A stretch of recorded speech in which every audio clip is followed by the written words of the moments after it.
All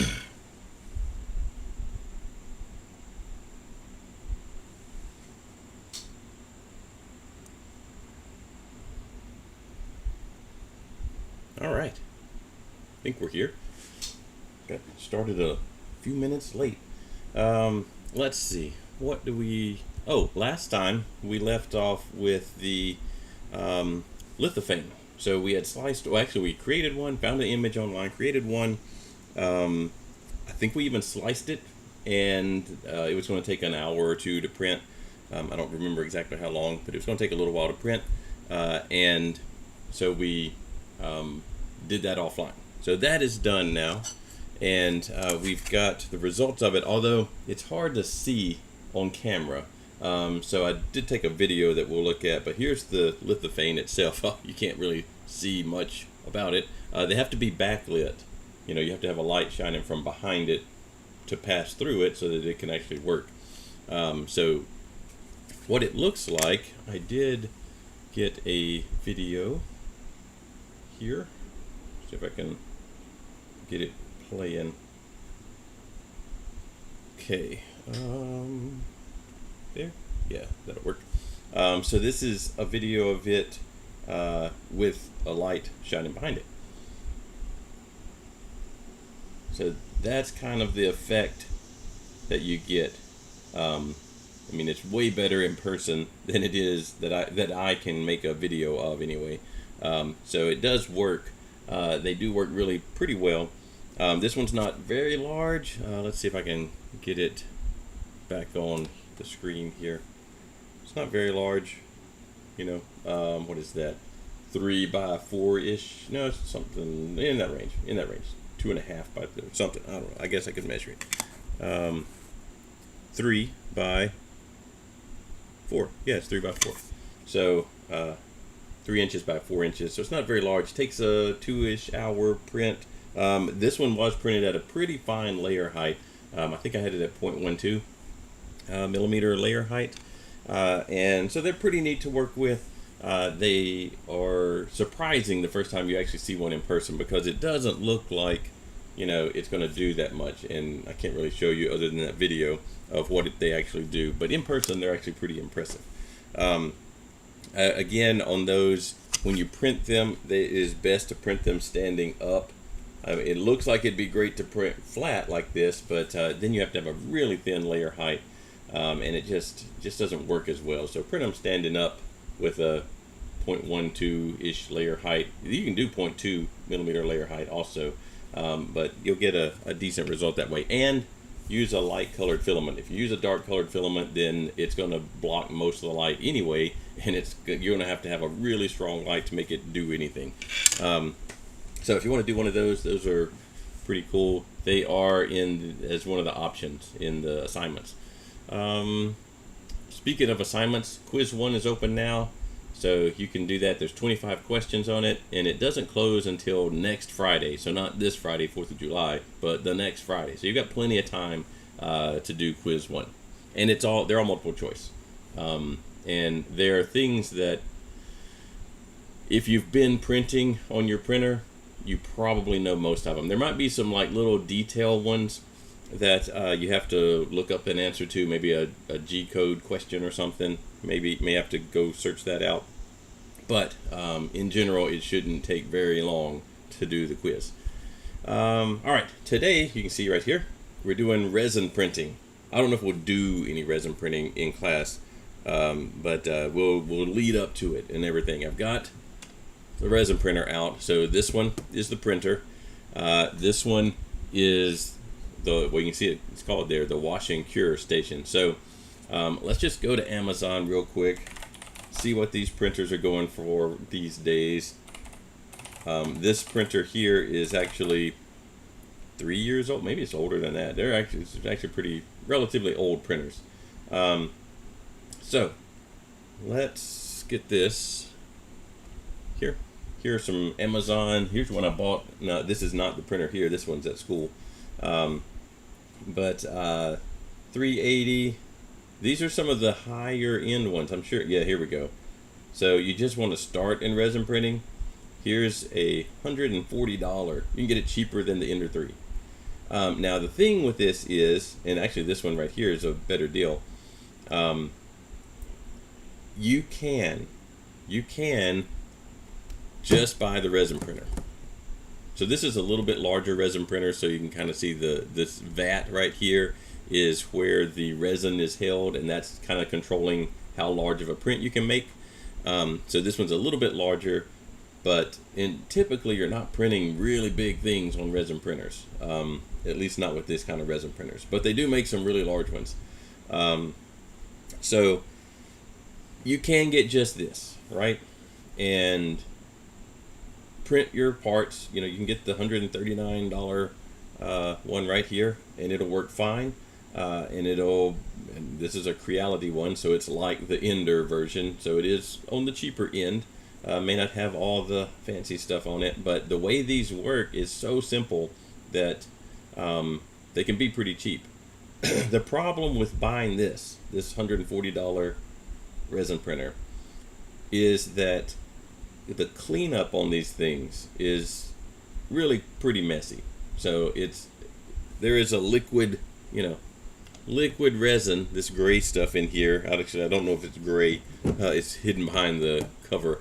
You do want to keep the cover on as long as you're near the printers for any extended amount of time, because most of the resins they're pretty stinky, really.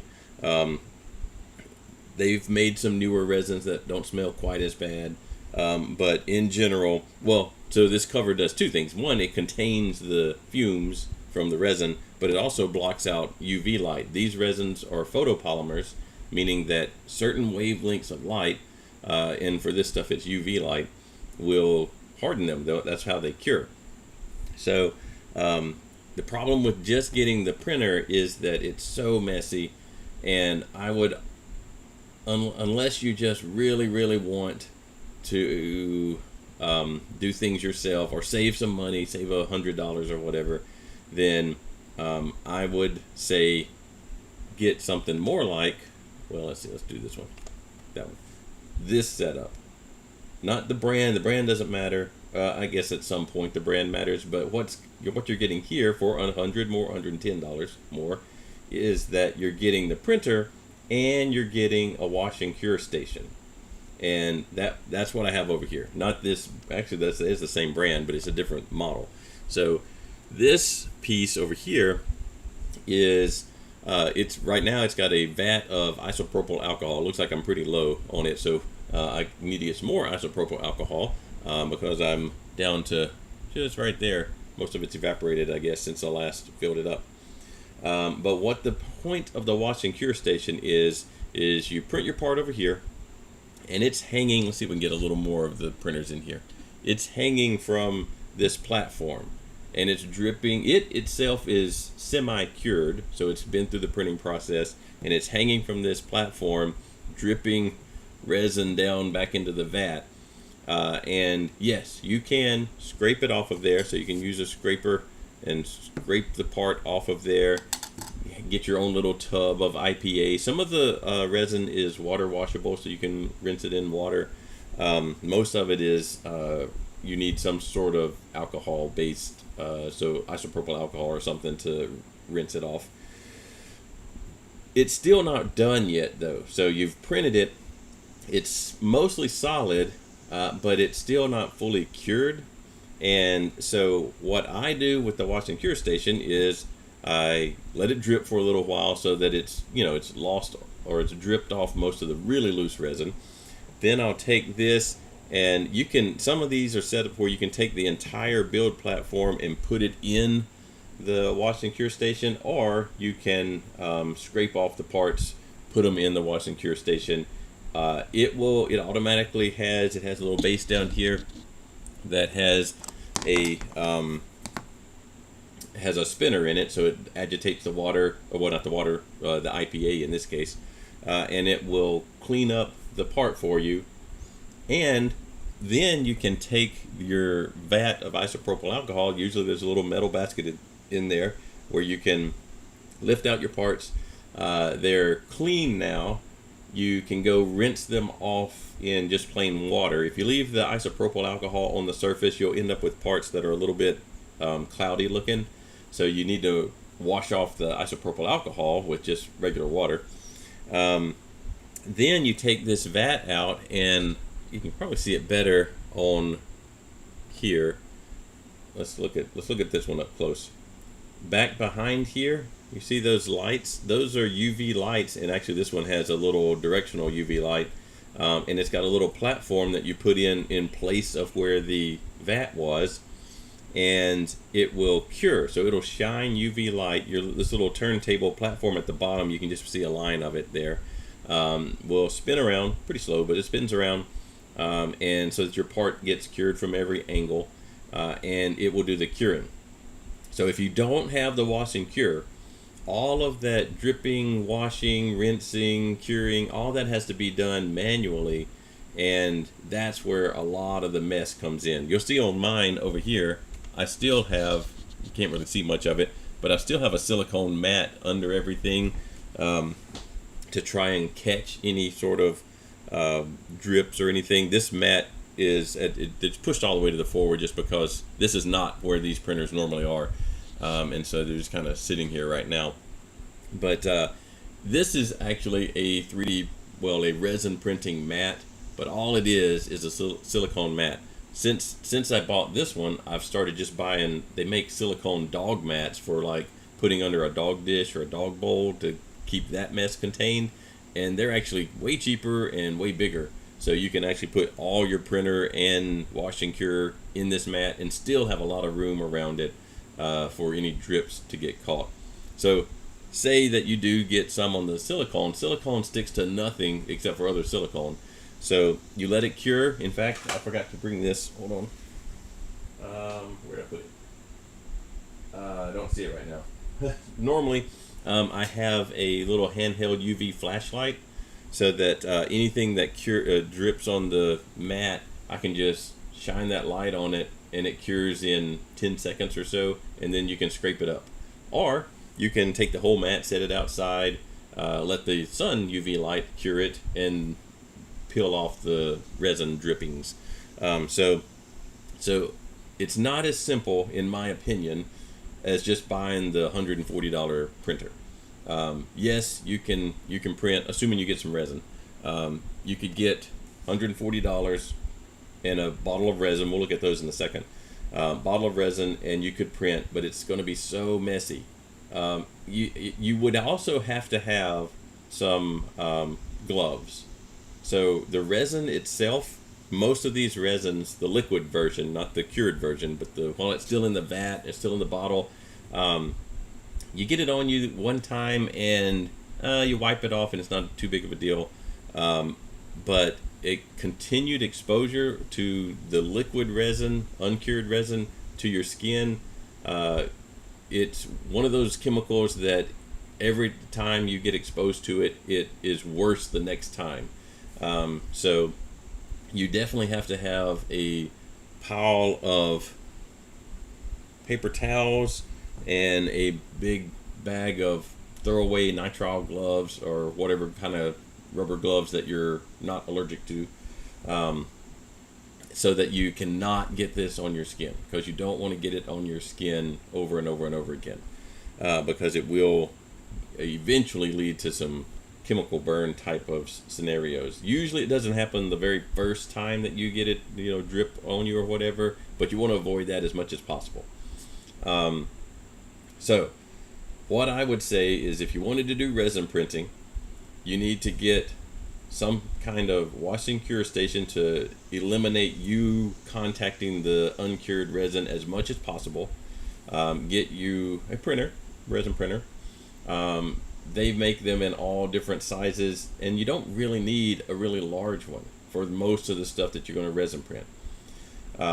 But get whatever size resin printer you want. If we keep scrolling, you get really big ones here. Apparently I was interested in this one. It's in my list. So they just go on and on and on. Any Cubic, Elegoo, or some of the bigger names in resin printing. Creality has entered. I have never used a Creality resin printer. Prusa has a resin printer that's really nice, but it's expensive. So any Cubic and Elegoo are probably your main brands you're looking at for reasonable price resin printers. and then get some resin.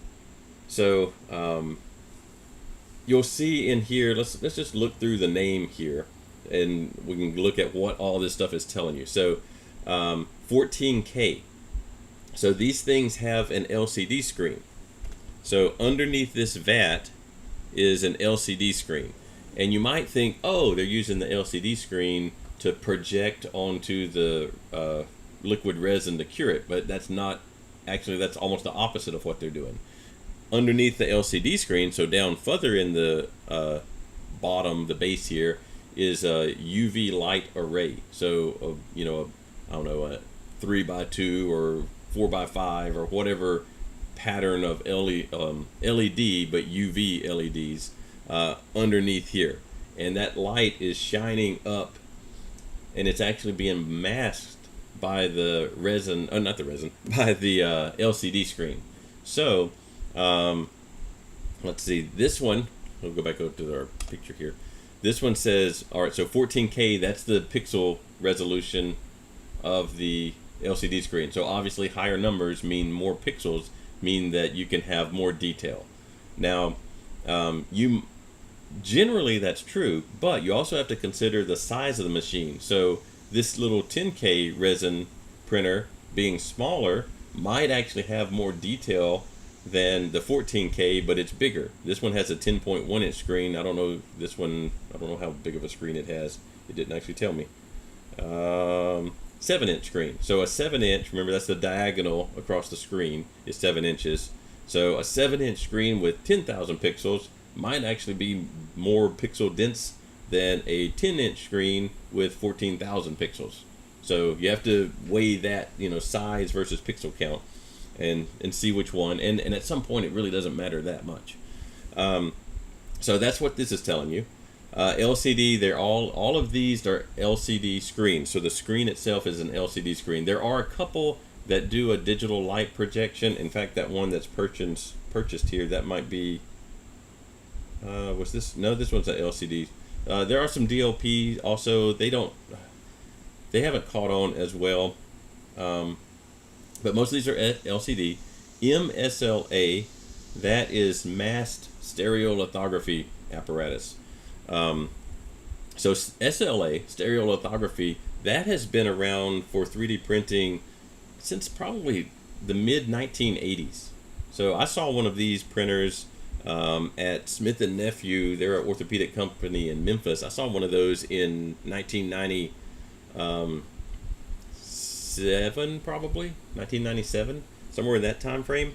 And they had a SLA printer, and it was printing just as well as the stuff you see today.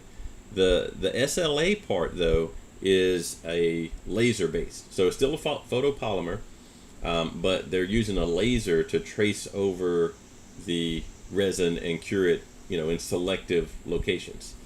Masked SLA, so what these printers are, is there's a UV light array shining up through this LCD. The LCD is working like a mask, so the pictures that the LCD displays are actually blocking the UV light from hitting the resin, and everywhere that there's nothing, no pixels are turned on, then the UV light goes through, hits the resin, and cures it.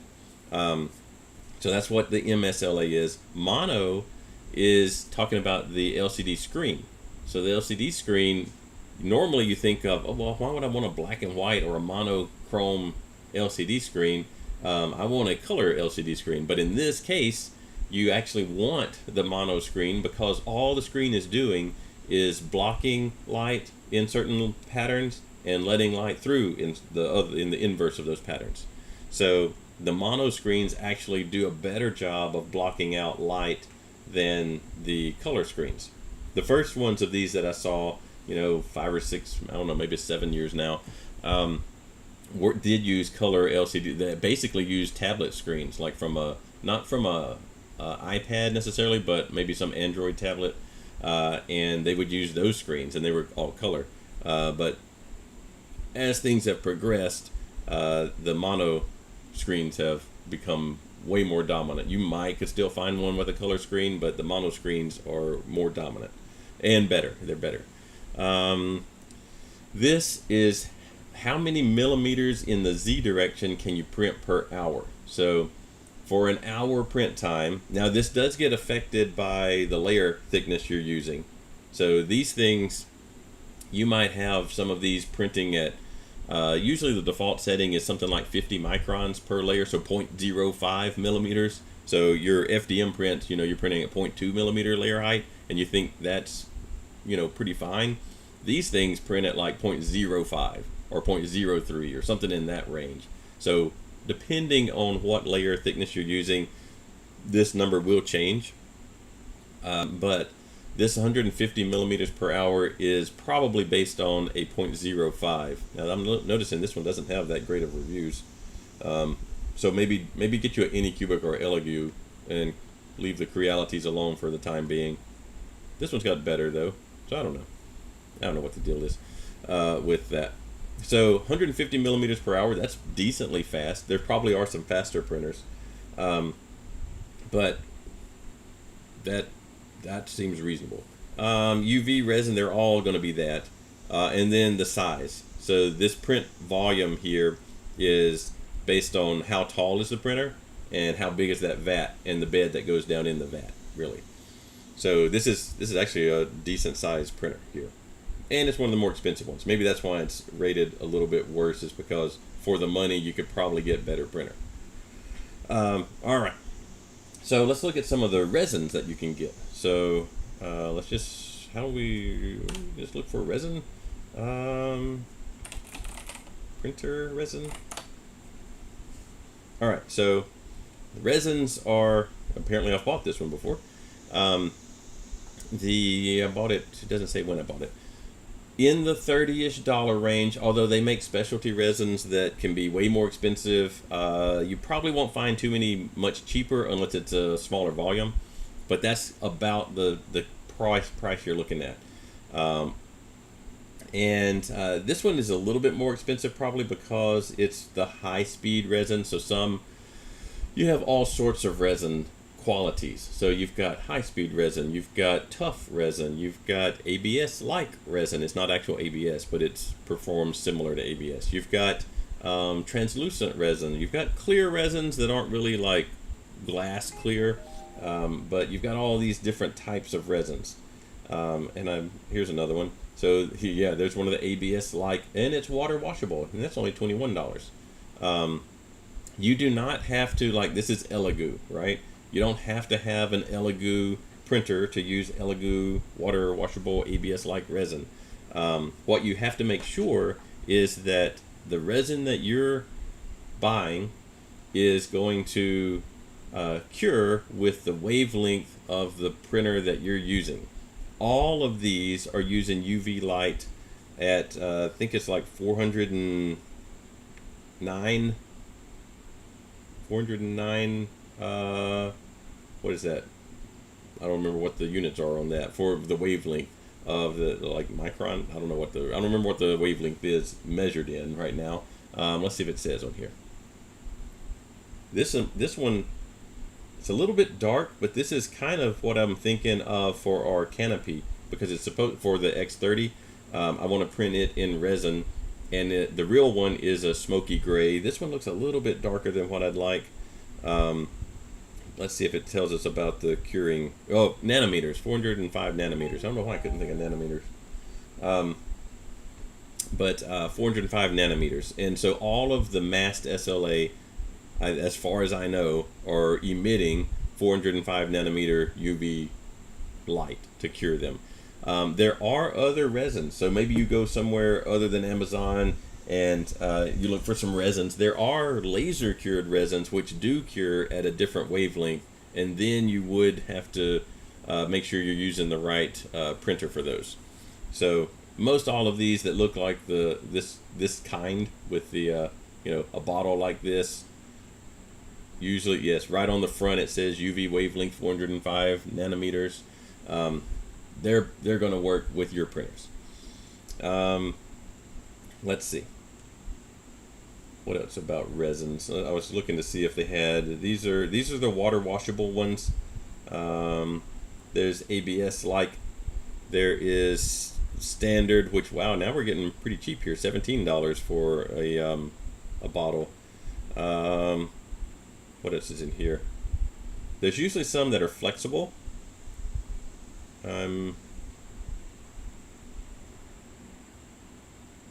Well, maybe if I typed in flexible resin.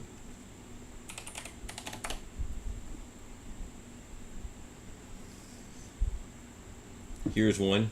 Now, so do be careful with your volumes here. So this one looks, oh, it's about the same price, but it's actually half the amount that the other one we were looking at was. They were 1,000 grams. This is 500 grams. But there are some flexibles. There's a even super flexible, super elastic one. Looks like they tried to make a slinky out of it. Tenacious flex, so that's kind of like a tough but flexible one. So there, you can make some flexible parts. In fact, I've got some parts over here on the. Well, we got a card too. So these are resin prints. This one is actually a demo print that I got years ago for a printer like the one I was talking about. That's the laser-based photopolymer one. So this is all one print, printed in place. All these gears mesh with each other, and I probably got this, I don't know, 15 years ago from a vendor trying to sell this printer to me. We did not buy this printer. Even at that time, these printers were hundreds of thousands of dollars for this kind of printer.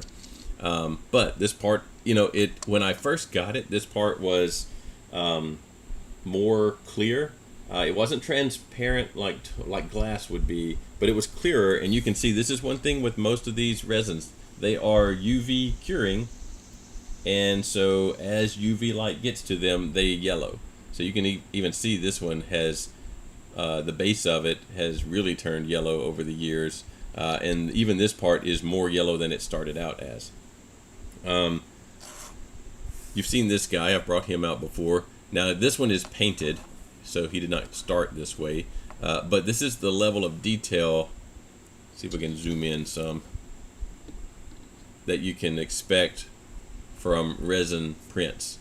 So there's, this grid in the background. Those are 1/2-inch squares. So he's not very big. And there's some really fine details in there. Now some of them are kind of an illusion because he's painted. Here's a guy that's not painted. Maybe he doesn't have quite as many details in the model, but you can kind of see there's a lot of individual hairs in his hair. Got some things that look like frets on his guitar. He's playing the guitar. So you can kind of see this is the raw cured but raw resin. So once they're cured, contact with them is not a problem. Now with the bulk resin, now let's say that you want to print your model in resin and then you're going to paint it, and part of painting it is that you want to sand it smooth, like it's got some seam line. Well, it wouldn't have a seam line, it's got lines from where the support was or something, little dots, and you want to sand those off. You can totally do that. Resin is very sandable, but the dust from resin, so resin dust, not just specific to 3D printed resin, but just resin dust in general, is very fine, and it's not something you want to breathe into your lungs because it'll get trapped in there. So if you are sanding the cured resin, then you want to wear some kind of respirator, or wet sand, so that it doesn't create the dust to begin with, or both. So those are kind of the levels of detail. These actually may have been off of this printer that we have here beside us. I kind of think they were. I just don't remember. I've had several different resin printers, and I don't remember which one printed these guys. But I think they were from this printer. These are other print. These are again things that vendors sent to me. So this is a Nexa 3D printer. This one is not Masked SLA, I don't think. I think it's laser based. I actually don't remember, so I'm not 100% sure on that. You'd have to look up the Nexa 3D. But this one has ridiculously fine details. Inside there's a mechanical hand looking thing. Now this one does show you one of the downfalls to resin, and I don't know if you can tell or not, but his fingers, 2 of them are broken. and that was just from dropping, like just dropping it. It went from a table to the floor, and those just snapped off. I don't know what happened to them. So resin itself can be very brittle, so that's a downside. That's why a lot of times, if you want to print, well, maybe that's got more of a figure. You want to print something that you're going to be moving around or whatever. With these kind, if you drop them, they will probably break somewhere. But you do have your flexibles here, and the really cool thing about resin printing, as long as you're using everything at the same 409 nanometer wavelength cure, 405 nanometer wavelength, you can mix the resins together. So you can take some of this flexible resin here, mix it with your standard resin, and now you've got a semi-flexible resin that when you drop it doesn't really want to break like this one. So you can custom mix. You can even custom color. So over here, I've got on the floor over here, maybe I'll get them out in a minute, I've got some dyes that you would use like if you were making your own fishing bait. You can actually, make like a worm or whatever, the flexible ones. They have dyes with them that you can use in this resin. You can use all sorts of dyes, but those are the ones I'm thinking of in particular, that you can tint the resin. I might have tinted this guy. I don't know that that's the color of the resin that I bought or not, or if I just bought like a white or a clear. It probably wasn't clear, but a white resin and tinted it this color. So you can do that. Here's one. This is again from the same Nexa 3D company. This one is also, but this is resin printed, but it is exactly like rubber. So it is very flexible. So you can get resin printed flexible, and you can tune the flexibility to whatever ratio of the flex material to your regular resin. And so you can add, or you can just use the straight flexible resin and it's just whatever flexibility it is, or you can mix them together to get different ratios of flexibility. Back to these guys, a lot of people in the resin printing hobby are doing it for printing something like this. There's a couple of reasons for that. One is you do get high detail. Another is that these printers, the resin style printers, can be used for printing actual parts, but they do suffer a little bit with holding their geometry. So if this guy is skewed in a little bit, it doesn't really make any difference because he's all organic and flowy and everything. So if he's off a little bit in size or orthogonality, then not a big deal. But if I'm trying to print a part that has to interface with another part, like mechanical parts that have to interface, these type of printers, just the way they work, sometimes struggle maintaining everything orthogonal and dimensions just exactly the way you wanted them. So they don't often get used for mechanical parts, at least not the Masked SLA ones. You can do it, you just have to spend extra time tuning and making sure that your exposures are right. So how long, whoops, oh, there's the printer. How long is this light that's on down here? How long is it exposed per layer? All this kind of stuff. You have to really tune it pretty well to get your parts mechanically the way that you would want them. So the sizes, the geometry, exactly the way you want them. Whereas with these guys, it doesn't really matter if this guy is not quite the size that he's off by a millimeter or something. Doesn't really matter. So a lot of times you're using to print stuff like this. The other reason is I showed you this guy. He was printed on an FDM printer, and he took, I don't remember, let's say it was an hour. It's probably somewhere in the hour range because I printed him on a faster FDM printer. He was on the Bamboo, I think. So let's say it takes an hour. If I want an army of these guys, then it's an hour for each one in the army. If I put them on the resin printer, the way the resin printer works is every layer is printed, like the whole layer is printed at one time.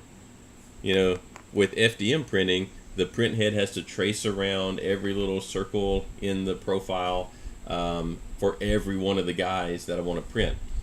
But with the resin printer, as many as I can fit on here, or on this print surface up here, they will all print at the same time. So if it took, maybe it takes longer because I've got higher detail here, so maybe it takes I don't know, let's just say 2 hours. We'll slice one of these guys or something like one of these guys in a minute and see how long it's going to take. Let's say it takes 2 hours to print one, so it's longer than it took to print this guy, but I can actually print 8 of these guys in the same 2 hours, same exact 2 hours. So I can do a batch process on those resin printers that I can't do. I can do batches on an FDM printer, but each item added to the batch adds that much more time to the total print time, whereas in resin printing it's just all at once. So when the light is shining down here, the LCD is masking that light. It will mask the entire surface all at one time, expose whatever is supposed to be exposed, and then cure that layer and go to the next layer. So resin printing does have the significant advantage of being able to do true batch processing or printing. And the detail is, you can get very good detail out of FDM printing, but you can get even better detail out of the resin printing. All right, let's look at, let's see, yeah, no questions over there. Let's look, if you have any questions, put them in the chat and I'll try and answer them. There are several slicers out there. I'm going to use one called G2Box Basic version 2. There's a lychee slicer that's also good. Prusa slicer will do resin. So there's several different slicers. The idea of layer by layer is still true. The idea of needing to add supports is still true. And they just look different. They're a little different style of supports, and the layers are much thinner. And now, instead of G-code, what I'm going to get is a series of images that need to be projected, or well, need to be realized on the LCD screen as masks. So this one is the one I'm using, and I'm using the basic version, so that's free. It does have a pro version. Actually, I'm not showing it to you. There we go. So there's the one I'm using. It has a pro version. The pro version is, if you do monthly, it's $16 a month. The first month is only $10. So I don't do enough resin printing to bother with buying the license for it. $170 a year. So I don't do enough to worry with that. I just use the free version and it's good enough.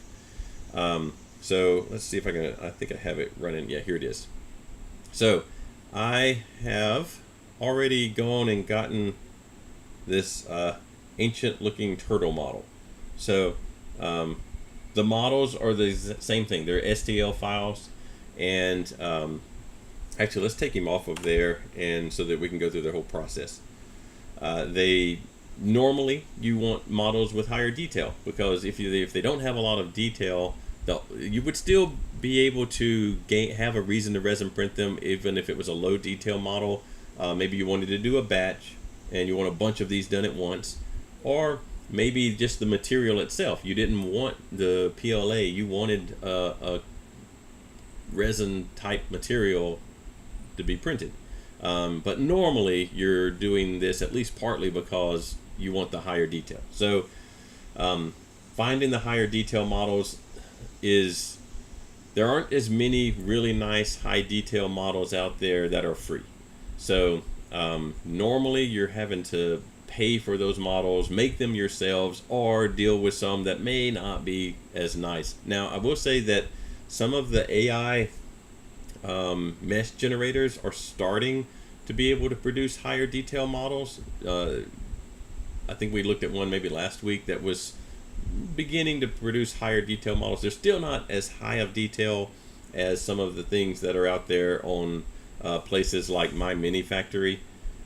Here's My Mini Factory, myminifactory.com. But almost all of these, maybe you want to do some Warhammer here, and you've got something that's similar to a Warhammer tank, but it's $10. These are actually not very high detail. You could make those with AI pretty easy. Those you could make yourself. These are pretty high detail, but $10. So the good piece is that once you buy the model, you can print it as many times as you want to. Most of them are in packs, you know, several things at once. Here's a whole army of stuff for $7. But in general, it's going to be harder to find really high detail STL models for free. They're probably out there somewhere, but in general, you're going to have to pay for these. At some point along the way, I guess I bought this model. I don't actually know. I was probably part of a Patreon. There's several Patreon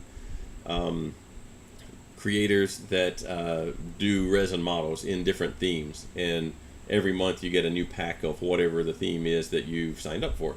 I don't think I have any of those active anymore, but on My Mini Factory, the ones that link to that use, as long as My Mini Factory exists, you have those models there. You don't have to download them and store them somewhere.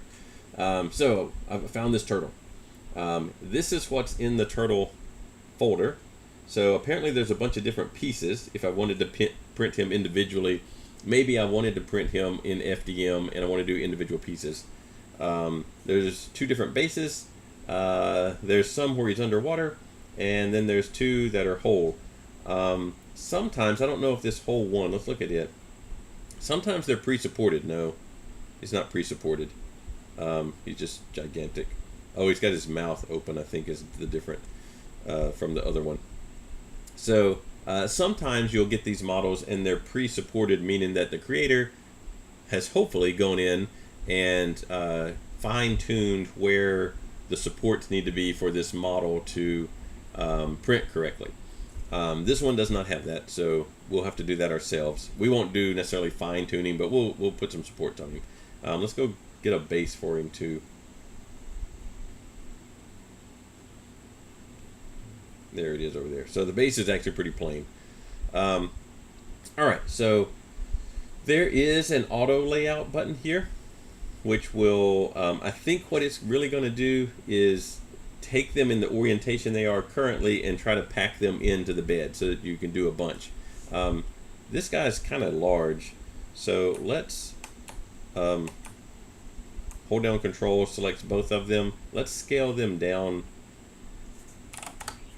50%, just so he's not so large. I don't want I don't want slicing to take a long time. So this little part, the base, let's get it off of there. The base, it looks like it would do fine to print it straight on the bed. Sometimes things don't.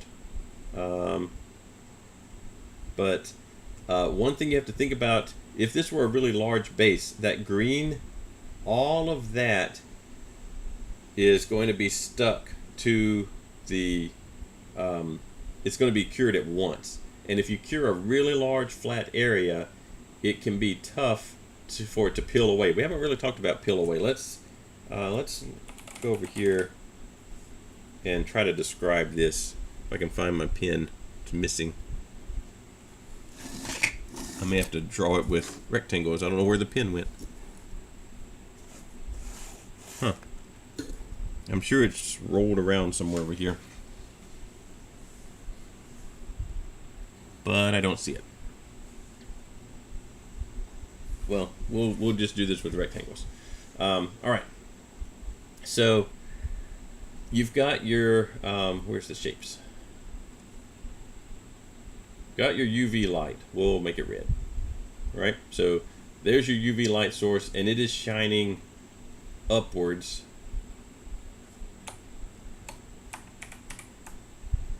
You know,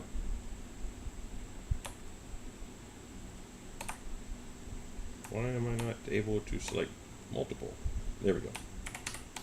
So I don't want to make a whole bunch of these, but you get the idea. There's UV light shining, and it is being masked by your LCD screen. So let's put the LCD screen in here. Actually, so this is the LCD screen, but we'll say that it's, it's little pieces. It's got some pattern on it. Whoops. Hello. Why can't I move? I can't grab. It's too small for me to grab any of the. There it goes. We'll just put some patterns here. So these are blocked off, and the UV light is actually allowed to go through, like in this gap. So, and over here. But these others are blocked. So these are all allowed to go through. The next thing they hit is called, it's actually the bottom of the vat. So the bottom of the vat is a film. It's FEP. I don't remember what FEP stands for. It's the material. It's basically like a Teflon though. But it's transparent, so light can shine through it. So sitting right above this vat, let's say we're using gray resin. Your resin sits right on that FEP, so you can actually see it in here. The resin, the gray resin, underneath the resin, the bottom of that vat is a clear sheet called FEP.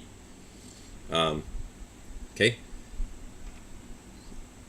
Your print surface, actually we need some more room, don't we? Let's get all of this and move it down some. So your print bed, we'll make it this bright blue color. So your print bed, it goes down into the vat, and it sits, whatever your layer thickness is, it sits right there, let's say, on the FEP. So there's a tiny, let's see if I can get a little tiny, there's a tiny layer of your layer thickness of the resin squeezed between the print surface, which is, well, you can't see it, this guy up here. It goes down into the vat, squeezes down the resin, the liquid resin. The UV shines on it, and wherever it shines, it will cure. Let's see, I don't have any other colors here. We'll just use gray again. It will cure in those exposed areas where the mask is not. Whoa, whoa, whoa.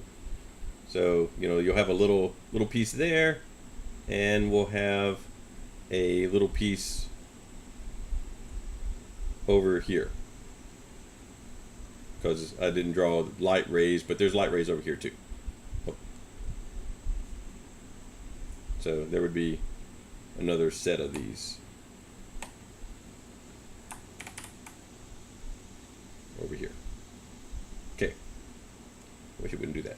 Now, to create the next layer, somehow I have to peel up all of this stuff. So this stuff, your print bed, which is the little surface, will peel away. It'll lift up. Hanging from it, hopefully, is your newly printed resin. And if that area is too large, like we were worried, having to peel this entire flat surface away, if it's too large of an area, it stands a chance to stay stuck down to the FEP, which is what you don't want. So all of that to say that sometimes when you have these big flat areas, you want to tilt, you want to tilt this something like this, so that there's never a big flat area. Now, I don't think that this one is large enough to worry about. I don't think that that little area there is large enough. Now, if it were, half the bed, then that's probably too large and I have to deal with it. But there is that issue. And so back to here. Next, I would go down, it would drop down, and now it drops down something like this. And I expose a new layer, and I put a new little layer, something like that, and there would be another one. Theoretically, my mask would actually change, right? So I wouldn't have the exact same mask both times, but it would peel up. Now I've got 2 layers stuck together. Typically your first 3 to 4 layers are overexposed, so they get exposed to the light longer, and longer is like 4 seconds or 5 seconds, something like that. Actually, some of the older printers, it might be more like 10 or 15 or 20 seconds even. What they're trying to do there is really get those first layers burned in and stuck to the build plate so that they have a better chance of peeling up and not sticking down here.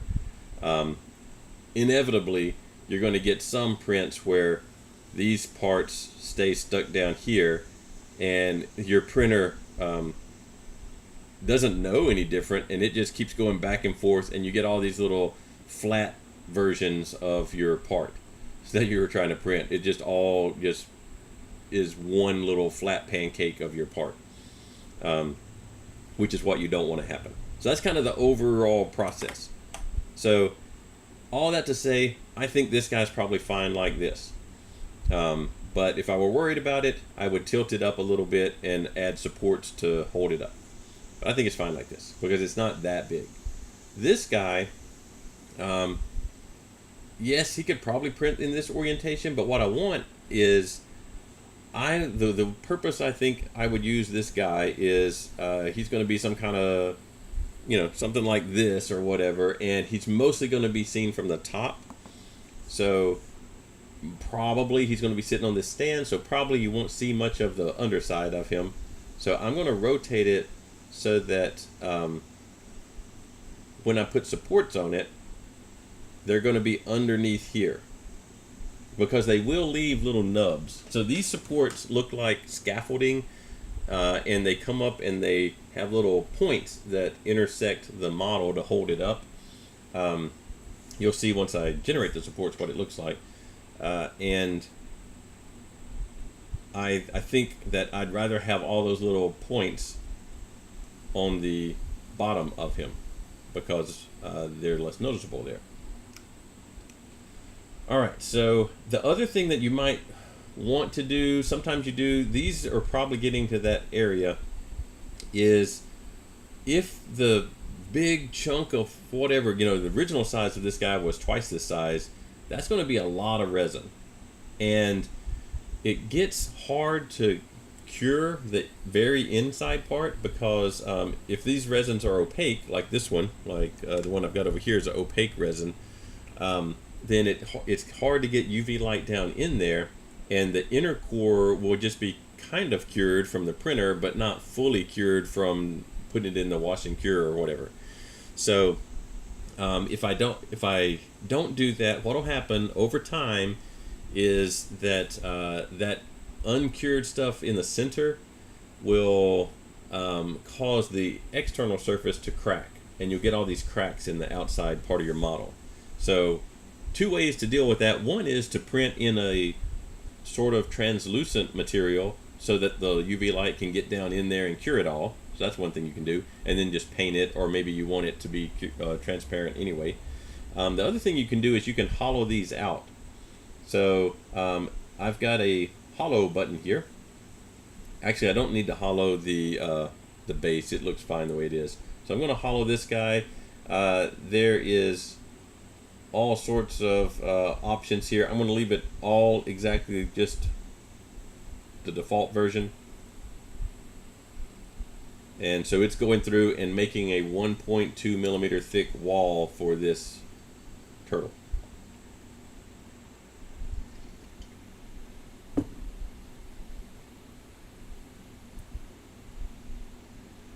Okay, so now if I scroll down through the layers, and you can see where he is hollow.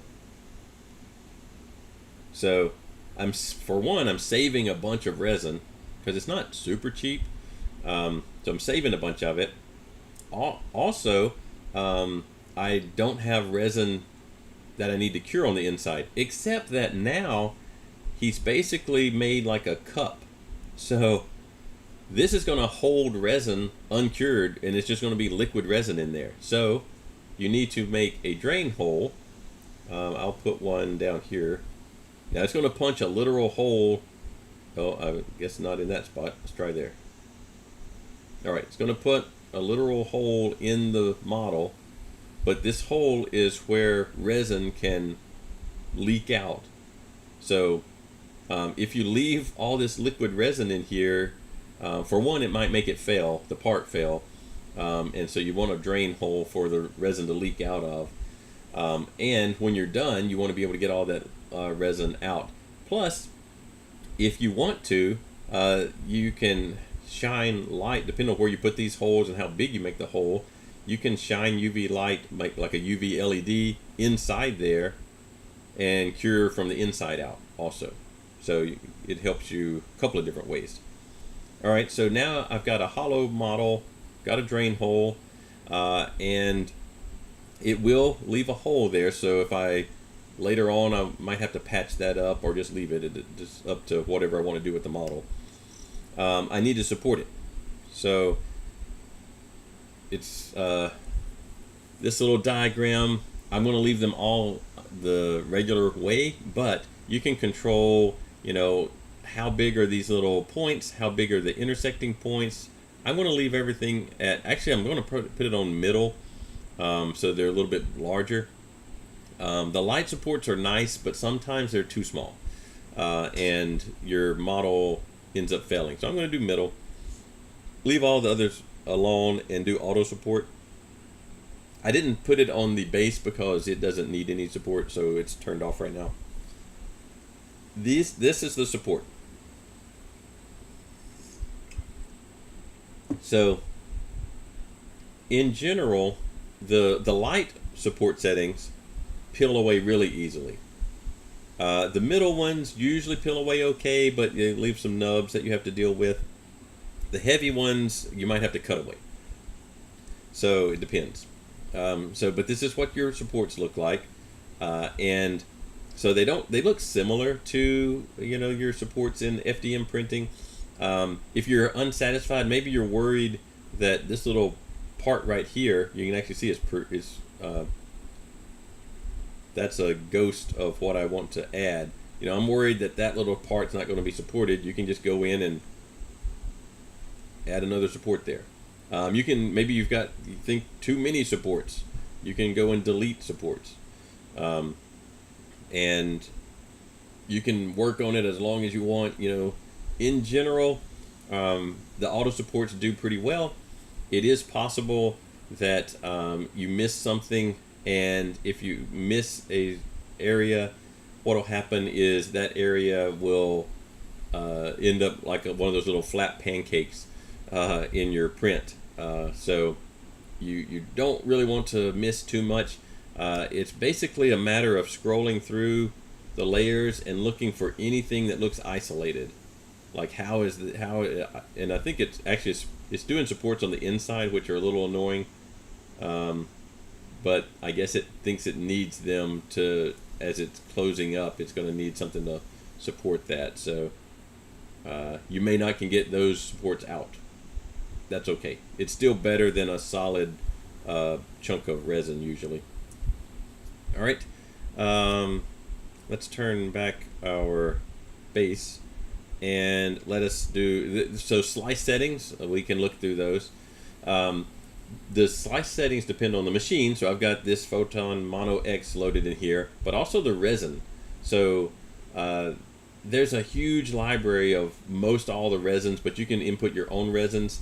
And the things that are most important are this over here, exposure time and bottom exposure time. So this one is actually going a really long time, 28 seconds for the first 4 bottom layers. So it's really, for what this is just generic resin, it's really saying that, you know, for this to stick, those first 4 layers need to be 28 seconds each. But after that, each layer is only 2 seconds.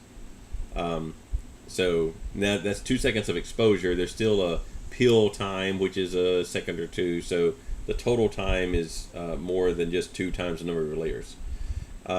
There's a half second where the light is off, the UV light is off, and so it kind of gives you a diagram of what it's doing there. These are so it's currently at 50 microns, so 0.05 millimeter layer height. How many bottom layers? 4 is a generally good number. You might get away with 3. These, if you have some different resin settings, you can tune those. Usually if you pick the resin from a database, it will do a good job of putting the right numbers in here. These are kind of generic numbers. Alright, so those are good settings for starting out. We'll slice it.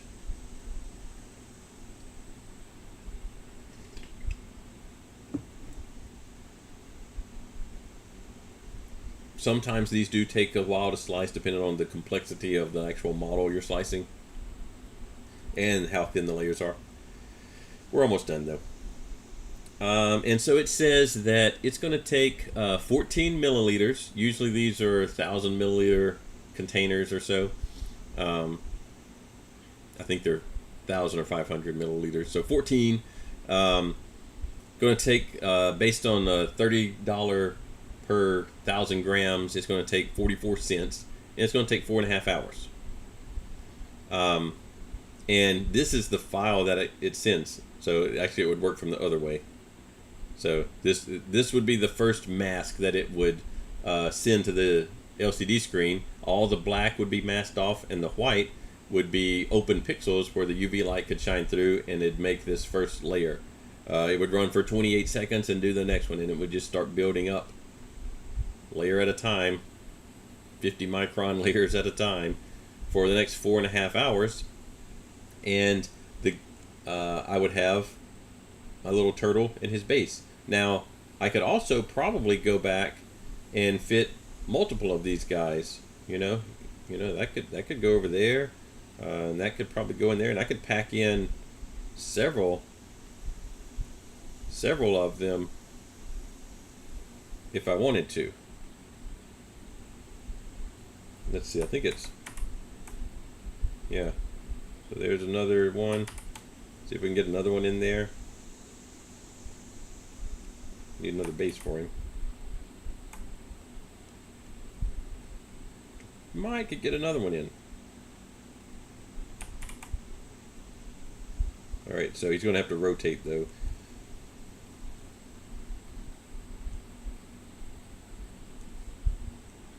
So if we were really trying, we could probably fit another one, but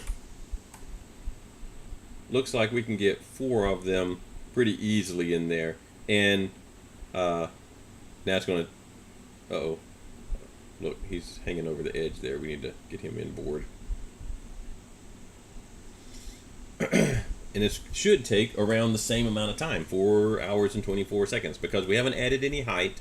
The print time is being controlled by the tallest piece, which all of these turtles are the same height. And it should be, maybe there's some reason that it would be slightly longer, but it really should be 4 hours and 24 seconds again. 4 hours, 24 minutes. It's just going to take longer to do the slice. Now, one thing that's also another thing that's good about resin printing is in FDM printing, if I load up the bed with a bunch of stuff, walk away, and one of those things has failed, there's a really good chance that it has caused all of them to fail because the print head grabbed the loose part and it's dragging it across the whole bed. With FDM printing, with resin printing, if one of these guys fails, then it doesn't really affect the others. It just kind of does the little pancake thing, and yeah, exactly the same. 4 hours, 24 minutes, 46 seconds. So now I've got more resin. I've used more resin, but I've got 4 of these guys in the same amount of time. So now you could start to say that, well, really, it's only taking 1 hour and 6 minutes to print one of these because I can print 4 of them at the same time. So you can take advantage of the batch processing. And they don't have to be the same thing. Like, I could have 4 different turtles in there. The only thing that would control the time is the tallest one. So how many layers is the highest layer? And like the very top layers are just these little tips of the horn here. They take exactly the same amount of time as some of these intermediate layers with a whole bunch of stuff going on. So that's the only thing that controls the print time, is what's the tallest layer. All right, so I might try printing. I don't know if I'll try printing all 4 of these or not, but I'll try printing. I don't do a lot of resin printing just because it is, you know, you got to deal with the liquid resin. It can be messy. I've kept this one generally pretty clean. You can kind of see some build up across the top of the build plate there. That's not horrible. They do have magnetic beds for these surfaces here, where you can peel off the magnet like you would on the FDM printer and peel off the magnetic build plate. So they do have that. Those are usually add-ons. They usually don't come on the printers. I don't know that you really need them. After a while, they kind of get gummed up and don't want to peel off anyway. So I can't say that they're super useful or not. All of them have a removable, like this part, we go up a little higher. There's a thumb wheel that unscrews this whole builds plate, and it comes out of there, and then you can put it over in your wash and cure or whatever you're going to do with it. So this one does have wireless. Back in the back there is a little antenna, so you can communicate with it wireless. More and more of them have wireless communication, so you don't have to go to them. It does have a USB port on the side, which it's in a weird place because it sticks out the side, which makes it kind of susceptible to being broken off, but that's where they put it. So it definitely has some benefits from resin printing. The high detail, the batch processing, custom materials that you can make yourself and tint yourself. The main drawback being the messiness. The cost isn't really the main drawback. It's roughly the same price as a decent FDM setup, but the messiness is probably the biggest downfall for me. The wash and cure stations do help with the messiness because they handle a lot of it. You still have to deal with the stuff that's in there, like you still have to deal with that, but you don't have to be down in it all the time. So I would definitely do wash and cure station if you were going to go with resin printing, unless you're just on the super tight budget, and then you still have to come up with some kind of container of isopropyl alcohol that you can hand wash these things in, because they do have to be washed. You could stick to the water washable resin and just use a tub of water to wash them out. You can't really pour this down the drain. It's not not kind of the chemical that you want in your water system. Usually what you do with this stuff is it basically has liquid polymer in it, photopolymer in it. So if I were to pour this into something like a big pickle jar and set it outside, the photopolymer will usually settle to the bottom and harden, and I can recycle the IPA for a couple of times anyway. And then I've got a chunk of the cured resin down in the pickle jar, but I throw the whole thing away then because it's just a block of resin. All right, we'll be back Friday. I think we'll do some SolidWorks. My plan, what I'm planning anyway, is to do some of the topology generation type stuff in SolidWorks. So that's won't really relate to our X30 project we've been doing. Maybe we can make it relate somehow. Maybe for the base. Maybe we could, a base to hold the plane up. Maybe we could use some topology optimization on that. So that's the big plan, is some SolidWorks stuff for Friday. For painting PLA prints, should you sand prime paint? For PLA prints, I do. I use a high build primer. I'll do a whole day or whole class on finishing prints where I get all those things out. But yes, I use an automotive primer because there are some. It's usually, if you use the sandable primer or one that's called high build, what that means is they're really thick, and it will help coat the layers so that you don't see as much of the layers. And then on something like this guy, I wouldn't sand him much at all. because there's so many details. On something that's more like a box or whatever, then yeah, you've got some surfaces you can sand. PLA itself is really hard to sand because it's such a brittle material. It just doesn't sand very easily, but putting a lot of primer on it, you can sand the primer. I also use, for something where I want it to be smooth, and it's got large, flat, or even curved surfaces, but not like that. The spot putty, the red spot putty, or putty glaze. I don't remember exactly the name of it, but the red stuff that's in a little tube, that can be used to fill in layer lines too. What grit do you recommend? 220's probably a good starting point. So even with hand sanding, you can generate enough friction that you start melting the plastic, and so you have to be careful. Any kind of machine sanding, like a Dremel or whatever, is almost always going to melt the surface because it's just the friction. But 220 is a good starting point, and then probably you're not going to go past 400 or whichever 320, 400, whatever brand. They have different grits that they offer.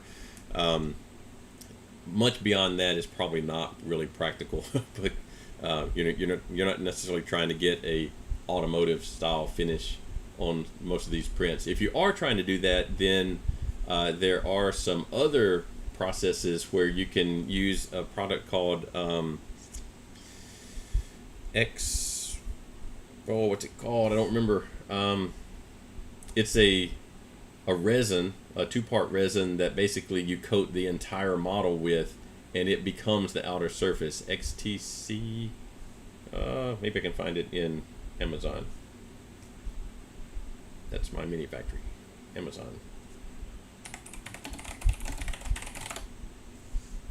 Yeah, this stuff.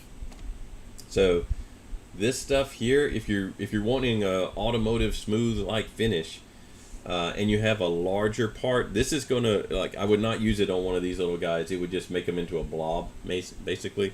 But if you or a helmet, like you want to do a big helmet or a big something, this stuff will smooth out the whole surface. You lose some detail, so that's why it needs to be something that's relatively smooth.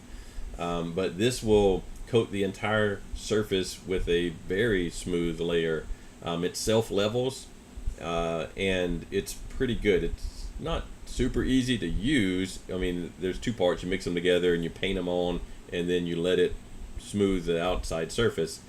But it's a pretty good way to go if you're trying to get something that's relatively large to be automotive smooth. But we'll do a whole lesson soon, I guess, since there is some interest on some alternate finishing techniques of how you might go about finishing some of these. All right, we'll be back on Friday, and I plan to do some SolidWorks.